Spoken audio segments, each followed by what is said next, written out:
നമസ്കാരം, ഞാൻ ദിനേശാണ്. ഇപ്പോൾ ഇവിടെ അഡീനിയം മൾട്ടി പെറ്റൽ പൂക്കൾ ധാരാളമായി ഉണ്ടായിക്കൊണ്ടിരിക്കുന്ന സമയം. പക്ഷെ ചെടിയിൽ എങ്ങനെയാ വെച്ചാൽ ഒരു ചെടിയിൽ 3-4 കൊമ്പിലും 4 ഓരോ കൊമ്പിലും ഓരോ കളർ ആണ് ഞങ്ങളിവിടെ ഇതിപ്പോൾ ചെയ്തുകൊണ്ടിരിക്കുന്നത് കേട്ടോ. ധാരാളം ആളുകൾ വിളിക്കുന്നുണ്ട്, ധാരാളം ആളുകൾ കൊണ്ടുപോകുന്നുണ്ട്. ഓൺലൈനിൽ അയക്കാനുള്ള സൗകര്യമൊക്കെ ഉണ്ട്. ഇതിൻ്റെ റേഞ്ച് വില ചോദിക്കുമ്പോൾ നമ്മൾ 4 വർഷം 5 വർഷമായൊക്കെ ചെടിയാണ് ഓരോ ചെടികൾ. ഇത് ഏകദേശം 3-3.5 വർഷത്തിന്റെ മേലെ പഴക്കമുള്ള ചെടിയാട്ടോ. ഇതിന്റെ മേലെ ഇപ്പോൾ 2 ഗ്രാഫ്റ്റാണ് കിടക്കുക. ഒരു ഗ്രാഫ്റ്റിൽ പൂവുണ്ട്, ഒരു ഗ്രാഫ്റ്റ് കടലാസിൽ പൊതിഞ്ഞു വെച്ചിട്ടുണ്ട്. ഇങ്ങനെ 4 ഗ്രാഫ്റ്റൊക്കെ വരുന്നതിന് 1000ന്റെ മുകളിൽ വില വരും. കാരണം വലിയ ചെടിയാണ്, ഓർഡിനറി ചെടി വലുതിന്റെ മേലെ ഓരോ കൊമ്പിലും ഗ്രാഫ്റ്റ് ചെയ്യണം. അപ്പോൾ സാധാരണ ഒരു ചെടി 250 റേഞ്ചിൽ കിട്ടുമ്പോൾ നമുക്ക് ഇത് ഏകദേശം ഒരു 1000 രൂപ, അതായത് 4 കളർ ഗ്രാഫ്റ്റും ഒരു കളർ അതിന്റെ ബേസ് കളറും. അപ്പൊ ഇതില് മുട്ടുണ്ടാവും, അതുപോലെ പൂവുണ്ടായി കഴിഞ്ഞൊരു വിത്ത് ഉണ്ടാവുമ്പോഴൊക്കെ നമുക്ക് ഏത് കളറിന്റെ അതും പറയാൻ പറ്റില്ല. ഓരോ കൊമ്പിലും ചിലപ്പോൾ വിത്ത് ഉണ്ടാവും. അത് നിങ്ങളൊക്കെ പരീക്ഷിക്കുക.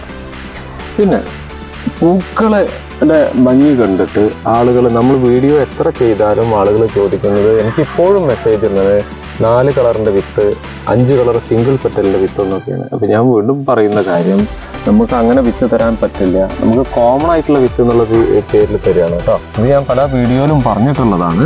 ഈ ചെടി ഞാൻ കാണിക്കാനുള്ള കാരണം ഇതിൻ്റെ വർണ്ണവിസ്മയം, നല്ല ഭംഗിയുള്ള പെറ്റൽസിൻ്റെ ഡിസ്പ്ലേ ഒക്കെ വളരെ നന്നായിട്ടുള്ളതാണ്.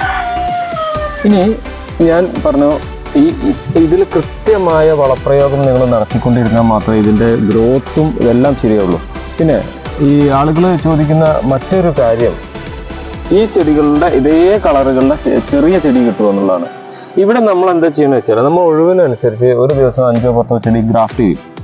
അതിൽ നമ്പർ ഒന്നും ഇടുന്നില്ല, ഫ്ലവർ ചെയ്തിട്ടേ നമ്മൾ കൊടുക്കുന്നുള്ളൂ. അപ്പോൾ പരമാവധി ഇവിടെ വരുന്ന മേടിക്കുന്ന ആളുകൾക്ക് വലിയ ചെടി നോക്കിയെടുക്കാം, അതേപോലെ ചെറിയ ചെടി ഏതാ ഗ്രാഫ്റ്റ് വെച്ച് നോക്കിയാൽ. ഫ്ലവർ ചെയ്ത ചെടിയുണ്ട്, ഫ്ലവർ ചെയ്യാത്തതുണ്ടായിരിക്കും, പക്ഷെ എല്ലാം ഡിഫറെൻറ്റ് കളറായിരിക്കും.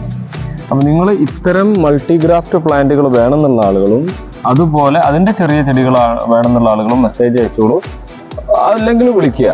ഇവിടെ വന്നാലും നിങ്ങൾക്ക് ഈ ചെടികളൊക്കെ ഇവിടെ അവൈലബിൾ ആണ്. ഇത് ഞാൻ പറഞ്ഞു, ഇത് ഗ്രാഫ്റ്റിംഗ് സെൻ്റർ ആണ്. നിങ്ങൾക്ക് ഇവിടുന്ന് നിങ്ങളെ ചെടി കൊണ്ടുവന്നിട്ട് ഇവിടുന്ന് ഗ്രാഫ്റ്റ് ചെയ്ത് കൊണ്ടുപോകാനുള്ള സൗകര്യമുണ്ട്. അപ്പോൾ ഈ ഗ്രാഫ്റ്റിംഗ് സെൻ്റർ ഫെസിലിറ്റി നിങ്ങൾ ഉപയോഗപ്പെടുത്തുകയാണെങ്കിൽ നിങ്ങളുടെ ചെടികളിലും ഒരു ചെടിയുടെ മേലെ 3, 4, 5 കളർ അല്ലെങ്കിൽ 10 കളർ വരെ നിങ്ങൾക്ക് ഗ്രാഫ്റ്റ് ചെയ്തെടുക്കാം. അപ്പോൾ ഈ അറിവ് നിങ്ങളുടെ കൂട്ടുകാരിലേക്ക് ഷെയർ ചെയ്യുക. Okay, thank you.